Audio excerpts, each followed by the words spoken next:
Welcome back. We are on our second lecture in the Gnosticism versus New Testament treat, a fight with a long history, looking on the origins of Gnosticism in Jewish and Christian backgrounds. We're on our second lecture, the Second Temple, Syncretism and religious purity in the New Testament time period. So remember that we just looked at where the Jews went to when they had the war for Jerusalem, or in the upcoming 20 years ahead of time as times got tough in Judea and northern and Galilee. So let's also look at what they saw as far as the background exactly in the time of the Second Temple. That's 100 years, 300 years beforehand to about 120 CE Christian era. So let's look at what was happening. On the Syncretism side, you had the Babylonian Persian time that Jews spent, got them in a connection to the mystery religions, the death, rebirth of the mother goddess Mithra, and then Persia you had an end of days Messiah. Then they also went to Alexandria, and what did they find there? They find the mystery religion of Isis, one of the Egyptian gods. They saw Pomeranius, the great mind, or the Gnostic writing, which discloses the great mind. And they found Alexandrian philosophers, wisdom that compared to Plato's idealisms, Jewish ideas that just didn't adhere to the law. There were the Sadducees who said there's no divine intervention, no resurrection. The Torah guys, man's free will.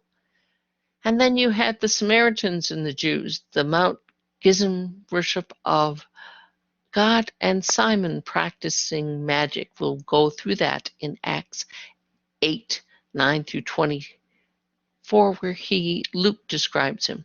On the other side, what did we have here in the religious purity in the Torah and the temple? We had the Pharisees and the teachers of the law. We had tremendous creativity in the creative dialogue between rabbis. They created the oral Torah, the Liga, Halakha, and the teachings, the Agadah. So some people we still hear about in Jewish circles: Hillel, Simon the Righteous, Yosef ben Yozer. Now, what about the Essenes? We connect to the Essenes a lot. In Christians, we have the teacher of righteousness in the Qumran writings.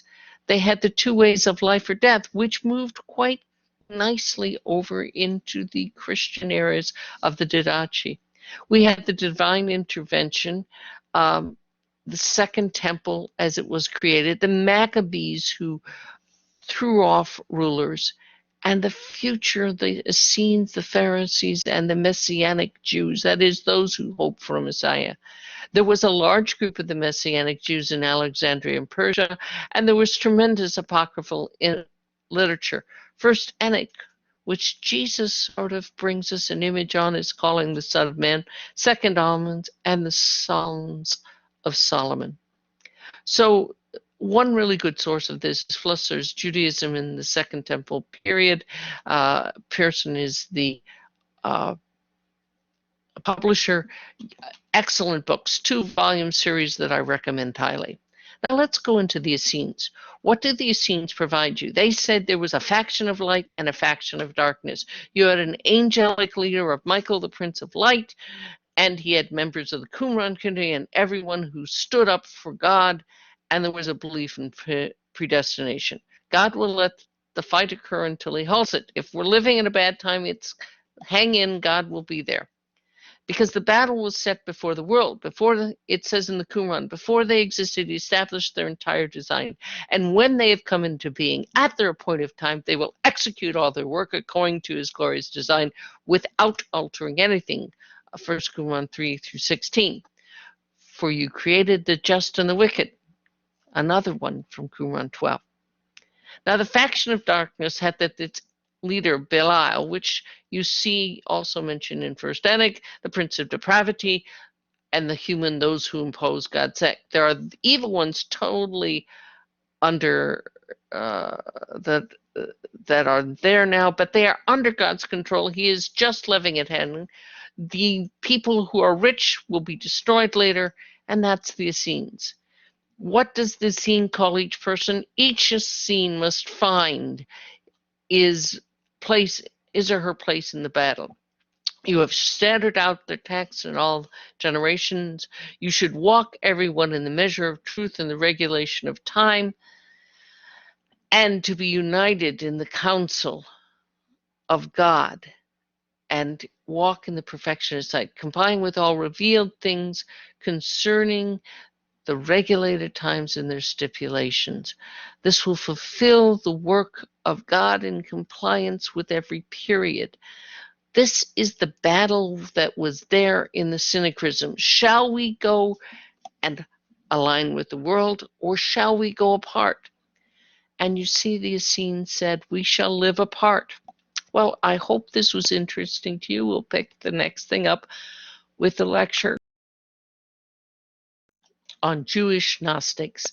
Thank you for listening, and I hope this has been interesting as we go through Gnosticism versus New Testament truth, a fight for the mind and the hearts with a long history.